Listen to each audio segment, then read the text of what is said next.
તો ગાંધીનગરમાં આકાશમાંથી વરસશે અગ્નિ જ્વાળા. ગરમીને લઈ અને 3 દિવસ રેડ એલર્ટ જાહેર કરાયું છે. 22, 23, 24 મેના રોજ મહત્તમ તાપમાન 45 ડિગ્રીને પાર જશે તો લઘુત્તમ તાપમાન 31 ડિગ્રી રહેશે. રાજ્યમાં આગ ઓગતી ગરમી વચ્ચે ગ્રીન સિટી તરીકે ઓળખાતું પાટનગર ગાંધીનગર રાજ્યનું સૌથી હોટેસ્ટ સિટી બન્યું.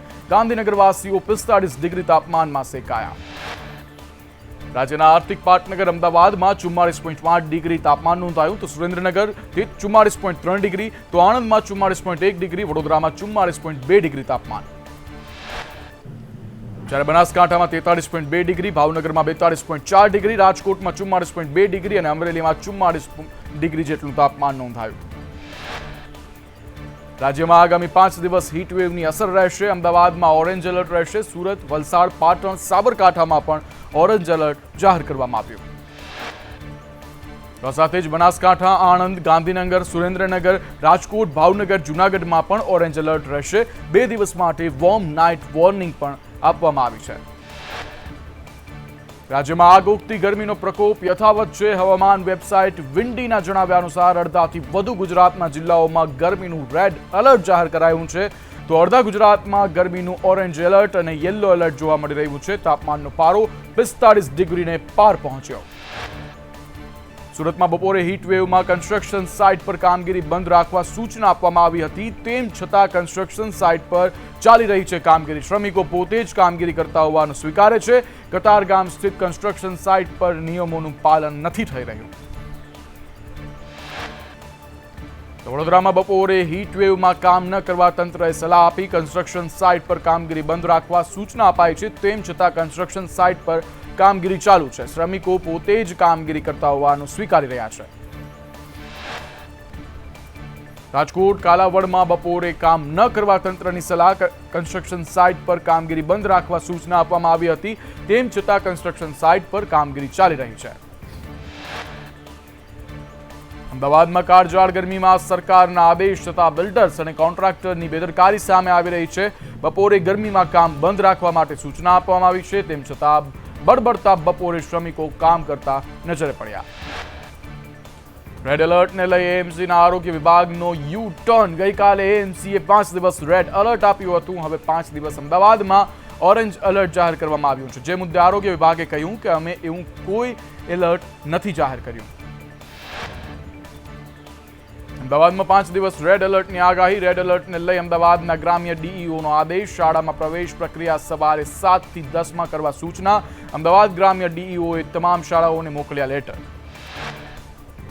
અમદાવાદમાં હીટવેવને લઈ ચાંદખેડા સીએચસી પર શરૂ કરાયું ઓઆરએસ વિતરણ. ગરમીથી બચવા માટે ઓઆરએસ લેવા એએમસીની લોકોને અપીલ. આરોગ્ય વિભાગ દ્વારા આપવામાં આવી રહ્યું છે ઓઆરએસ. જ્યારે અમદાવાદ ગીતા મંદિર એસટી સ્ટેન્ડમાં પાણીની વ્યવસ્થાનો અભાવ દેખાઈ રહ્યો છે. આગ ઝરતી ગરમીમાં એસટી સ્ટેન્ડ પર પીવાના પાણીના પરબ પર તાળા મારવામાં આવ્યા છે. અમદાવાદ એસટી સ્ટેન્ડ પર કુલર, પંખા પણ બંધ હાલતમાં દેખાઈ રહ્યા છે. અમદાવાદમાં રેડ એલર્ટની આગાહી વચ્ચે ગરમીનો પ્રકોપ દેખાયો છે. કાળઝાળ ગરમીમાં એસી વિનાના ઘરમાં રહેવું મુશ્કેલ છે. લોકોએ પતરા પર લીલી નેટ પાથરી અને ગરમીથી બચવાના પ્રયાસો કર્યા. પતરાવાળા ઘરમાં સતત કરી રહ્યા છે પાણીનો છંટકાવ. અમદાવાદમાં ગરમીએ બદલી લાઇફસ્ટાઇલ. ઓરેન્જ એલર્ટના લીધે લોકોએ બહાર જવાનું ટાળ્યું છે. નવા બાળજના પરિવારોએ ગરમીને અવસર બનાવ્યો છે. બપોરે વિવિધ ગેમ્સ રમી અને ટીવી જોઈ સમય પસાર કરે છે. રાજ્યમાં કાળઝાળ ગરમીમાં લોકોનો વીજ વપરાશ વધી ચૂક્યો છે. રાજ્યમાં 20 મેના દિવસે 24,550 મેગાવોટ વીજ ખપત થઈ છે. જ્યારે રાજ્યમાં વીજ ઉત્પાદક કંપની દ્વારા વીજ જનરેશન વધ્યું. રાજ્યને સીજીપીએલ દ્વારા 1,600 મેગાવોટ વીજળી મળી રહી છે. અદાણી તરફથી રાજ્યને મળે છે 2,400 મેગાવોટ વીજળી. રાજ્યમાં સોલાર દ્વારા દૈનિક 5,000 મેગાવોટ વીજ ઉત્પાદન થઈ રહ્યું છે. રાજ્યમાં કાળઝાળ ગરમીથી બીમારીમાં વધારો જોવા મળી રહ્યો છે. સમગ્ર રાજ્યમાં અત્યાર સુધીમાં હીટ સ્ટ્રોકના કુલ 72 કેસ નોંધાયા છે. 16 મેના રોજ 83 કેસ, 17 મેના રોજ 85 કેસ, 18 મેના રોજ 97 કેસ અને 19 મેના રોજ 106 કેસ નોંધાયા.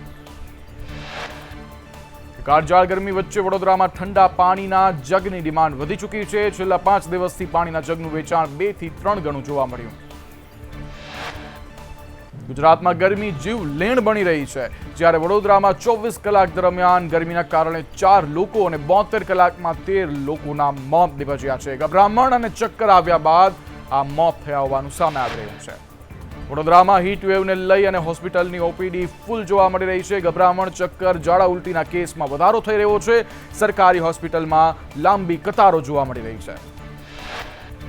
તો વડોદરાની એસઓજી હોસ્પિટલની ઓપીડીમાં પણ 350થી વધુ કેસ નોંધાયા. ગોત્રી હોસ્પિટલના ઓપીડીમાં દૈનિક 450થી વધુ case.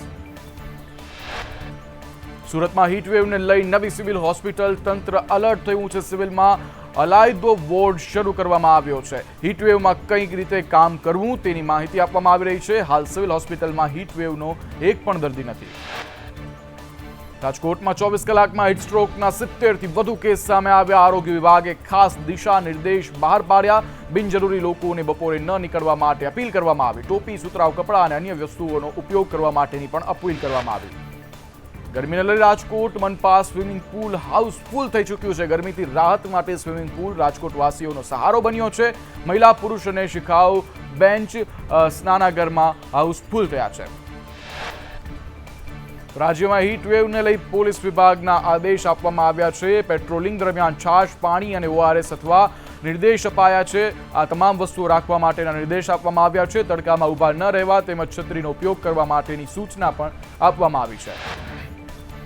ADGP law and order દ્વારા અપાયા નિર્દેશ આપવામાં આવ્યા છે કે સ્પોર્ટ્સ કેમ્પનો ઉપયોગ કરવા માટે મંજૂરી આપી દેવામાં આવી છે. પોલીસને સંવેદનશીલતા દાખવી તકેદારી રાખવા માટે પણ સૂચના આપવામાં આવી છે. ગુજરાત સહિત દેશના અન્ય રાજ્યોમાં પ્રચંડ હીટ વેવ દેખાઈ રહી છે. આગામી 5 દિવસ તાપમાનનો પારો 47 ડિગ્રી સુધી જવાની શક્યતા.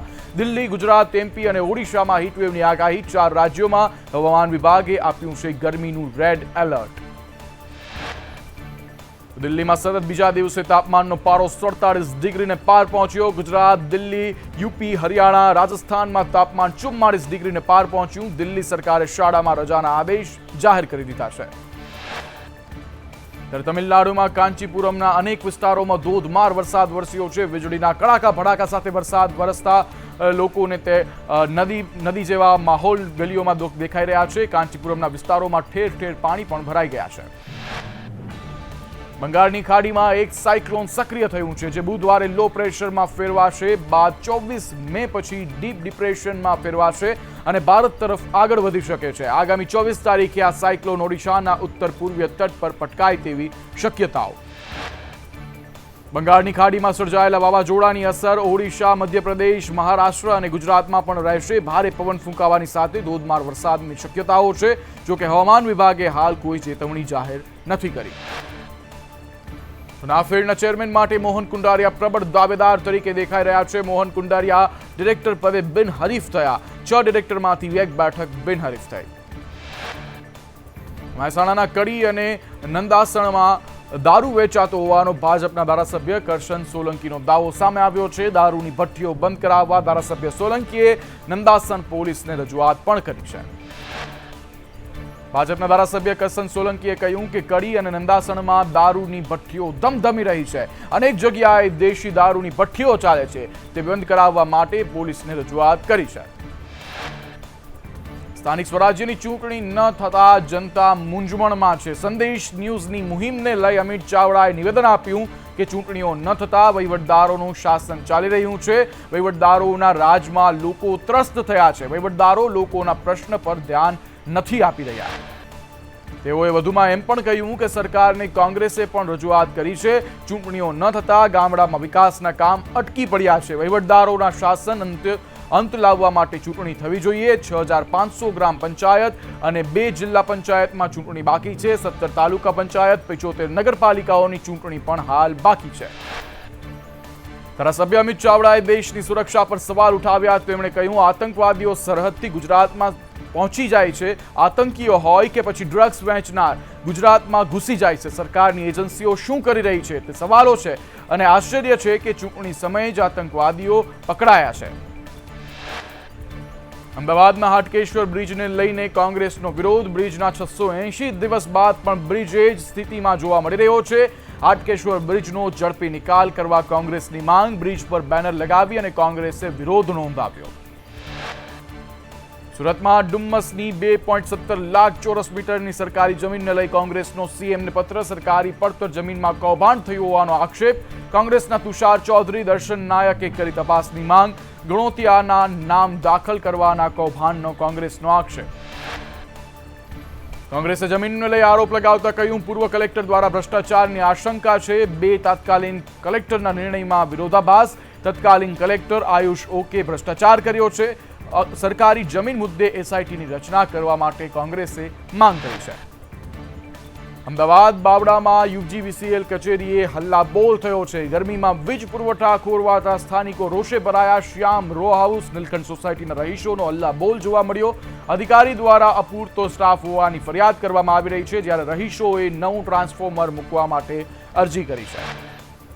રાજકોટમાં ત્રિકોણબાગમાં કોળી ઠાકોર સમાજના લોકોએ કથાકાર રાજુ ગિરિબાપુ સામે નોંધાવ્યો વિરોધ. કથામાં ગિરિબાપુએ કોળી સમાજ અંગે વિવાદાસ્પદ ટિપ્પણી કરી હતી. બાપુએ માફી માંગી, છતાં સમાજમાં રોષ યથાવત દેખાઈ રહ્યો છે. સ્માર્ટ મીટરને લઈ કોંગ્રેસે લડતની જાહેરાત કરી દીધી છે. કોંગ્રેસે સવિનય કાનૂન ભંગ અભિયાનની જાહેરાત કરી છે. કોંગ્રેસ નેતા અમિત ચાવડાએ કહ્યું કે સ્માર્ટ વીજ મીટર લોકો માથે થોપી રહી છે સરકાર. ગરીબોને લૂંટવા માટે સ્માર્ટ મીટર લગાવવામાં આવી રહ્યા છે. તેમણે વધુમાં કહ્યું કે સ્માર્ટ મીટર ફરજિયાત નથી, મરજિયાત હોવા જોઈએ. પરિવારો રોડ પર આવી વિરોધ કરી રહ્યા છે. સરકારને પ્રજાની પડી નથી. સરકારે લોકો સાથે પરામર્શ કર્યો ન હતો. રાજ્યમાં સ્માર્ટ મીટર સાથે જૂના મીટર લગાવાશે. સ્માર્ટ મીટર યોજનાનો વિરોધ બાદ રાજ્ય સરકારે સ્માર્ટ મીટરને લઈ નિર્ણય લીધો છે. ગેરસમજ દૂર કરવા માટે સ્માર્ટ મીટર સાથે વધુ એક મીટર લગાવવા માટેનો નિર્ણય લેવાયો છે. તો સ્માર્ટ મીટરનો મુદ્દો પહોંચ્યો Gujarat high court. Prepaid smart meter યોજનાને લઈ હાઈકોર્ટમાં પડકાર જોવા મળી રહી છે. અરજદારનું કહેવું છે કે સ્માર્ટ મીટર લગાવી ગ્રાહકોનું હિત ન જોવાયું. સ્માર્ટ મીટર ફરજિયાત ઇન્સ્ટોલ કરાવવું કાયદામાં મરજિયાત હોવું જોઈએ. અરજદારનો કાયદાકીય રીતે અરજી કરી યોજનાનો વિરોધ. વડોદરામાં ચોમાસા પૂર્વે હાઉસિંગ બોર્ડના 1200થી વધુ જર્જરિત ઇમારતોને નોટિસ અપાઈ છે, જ્યારે પાલિકાએ સમતા અને ગોરવામાં મકાન જાતે જ ઉતારી લેવા નોટિસ આપી છે. જ્યારે મકાન પડે અને નુકસાન થાય તો માલિક જવાબદાર. વડોદરામાં પાલિકાએ નોટિસ આપતા સ્થાનિકોમાં રોષ ફેલાયો છે. લોકોએ કહ્યું, પાલિકા પહેલા વૈકલ્પિક વ્યવસ્થા કરે પછી નોટિસ આપે. આ અંગે સયાજીગંજના ધારાસભ્ય કેયુર રોકડિયાએ કહ્યું કે રીડેવલપમેન્ટ પોલિસી સમસ્યાનો નિકાલ છે. જુનિયર, સિનિયર અને હેડ ક્લાર્કની પ્રાથમિક પરીક્ષા પૂર્ણ થઈ ચૂકી છે. ગૌણ સેવા પસંદગી મંડળ દ્વારા વિવિધ 21 કેડરની ભરતી માટે લેવાઈ છે પરીક્ષા. 5.19 લાખમાંથી 3.40 લાખ ઉમેદવારોએ પરીક્ષા આપી. તો ગૌણ સેવા પસંદગી મંડળના સચિવ હસમુખ પટેલે કહ્યું, 19 દિવસમાં 71 શિફ્ટમાં પ્રાથમિક પરીક્ષા યોજાય. પ્રાથમિક પરીક્ષાનું પરિણામ જુલાઈમાં જાહેર થશે. પરીક્ષા આપનારને ફી રિફંડની કામગીરી શરૂ. કપાસના નકલી બિયારણ ઝડપાયા બાદ સરકારની માર્ગદર્શિકા જાહેર કરવામાં આવી. કપાસના આગોતરા વાવેતર માટે માર્ગદર્શિકા જાહેર કરવામાં આવી. બિયારણની ખરીદી માન્ય સંસ્થાઓ પાસેથી જ કરવી. નામ, સરનામું, ધારાધોરણો વગરનું બિયારણ ન ખરીદવા માટે પણ સરકારે અપીલ કરી છે. જ્યારે રાજકોટમાં નકલી બિયારણનું સાબરકાંઠા કનેક્શન સામે આવ્યું છે. નકલી બિયારણ ઈડરથી આવતું હોવાનો સંદેશ ન્યૂઝે પર્દાફાશ કર્યો છે. ઈડરના દામોદર એરિયાના શનઈ કોમ્પ્લેક્સમાં આવેલી છે જલિયાણ બીજ નામની પેઢી. રાજકોટમાં ગ્રામ્યમાંથી 405 બેગ કપાસનું નકલી બિયારણ ઝડપાયું હતું. ભૌમિક બાલિયા નામના વ્યક્તિની પૂછપરછમાં બિયારણનો જથ્થો ઈડરથી આવ્યો હોવાનો ખુલાસો થયો છે. રાજકોટ ગ્રામ્યમાંથી નકલી બિયારણનો જથ્થો ઝડપાયો. રાજકોટ રૂરલ એસઓજીએ 405 બેગ કપાસનું નકલી બિયારણ ઝડપી પાડ્યું છે. ભૂમિક બાલિયા નામના વ્યક્તિની પૂછપરછ હાથ ધરાઈ છે. ઈડરની નકલી બિયારણ આવતું હોવાનું ખુલ્યું છે. રાજકોટમાં નકલી બિયારણ પકડાતા ખેડૂતોમાં રોષ. તાત્કાલિક કાર્યવાહીની ખેડૂતોએ માંગ કરી છે. ખેડૂતોનું કહેવું છે કે નકલીના વેપલા પર લગામ લગાવો. નકલી બિયારણ આખું વર્ષ બગાડે છે. ખેડૂતોની તમામ મહેનત પાણીમાં ફરી વળે છે. સાબરકાંઠામાં ડ્રાઈવરે 15 કિલોમીટર રોંગ સાઈડમાં એસટી બસ ચલાવી. પ્રાંતિજમાં હોટલ જવા પેસેન્જરોનો જીવ જોખમમાં મૂક્યો. જોખમી રીતે રોંગ સાઈડ બસ ચલાવતા મુસાફરો વિફર્યા હતા. પેસેન્જરોએ રજૂઆત કરવા છતાં ડ્રાઈવર કંડક્ટરની મનમાની. જૂનાગઢ માર્કેટિંગ યાર્ડમાં કેરીના બોક્સનો રેકોર્ડ બ્રેક આવક. એક જ દિવસમાં 14,000 બોક્સની આવક થતા કેરીના ભાવમાં ઘટાડો જોવા મળ્યો. 750 થી 1100 સુધીના ભાવ જૂનાગઢ માર્કેટિંગ યાર્ડમાં બોલાવવામાં આવ્યા. રાજકોટમાં આરોગ્ય વિભાગની તપાસ ચાલુ કરવામાં આવી છે। કોઠારિયા રોડ પર આવેલા ગૃહ ઉદ્યોગમાં તપાસ કરતા અખાદ્ય ખોરાક મળી આવ્યો છે। પટેલ મહિલા ગૃહ ઉદ્યોગમાં ખાદ્ય ખોરાકનો નાશ કરવામાં આવ્યો। તૂટી ફ્રૂટી અને જેલીનો જથ્થો નાશ કરાયો। જામનગરમાં કેરીના રસના વિક્રેતાને ત્યાં કલરયુક્ત કેરીનો રસ ઝડપાઈ ચૂક્યો છે। આરોગ્ય વિભાગે 15 કિલો કેરીના રસનો નાશ કર્યો છે। અલગ અલગ વિસ્તારમાં કેરીના રસના વિક્રેતાને ત્યાં ચેકિંગ કરવામાં આવ્યું। ખોડિયાર કોલોની શાક માર્કેટ વિસ્તારમાં ચેકિંગ કરાયું।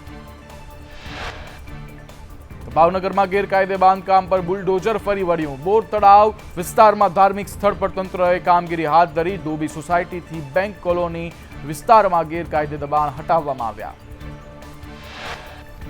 તો ગાંધીનગર જિલ્લા તિજોરી ખાતાનો પટાવાળો 20,000ની લાંચ લેતા ઝડપાયો। પગાર બિલ એરિયસ ફિક્સ ટુ ફૂલ પે માટે લાંચ લીધી હતી। જોકે એક બિલ માટે 3,000થી 5,000ની લાંચ માંગી હતી। એસીબીએ 20,000ની લાંચ લેતા તેને રંગે હાથ ઝડપી પાડ્યો છે।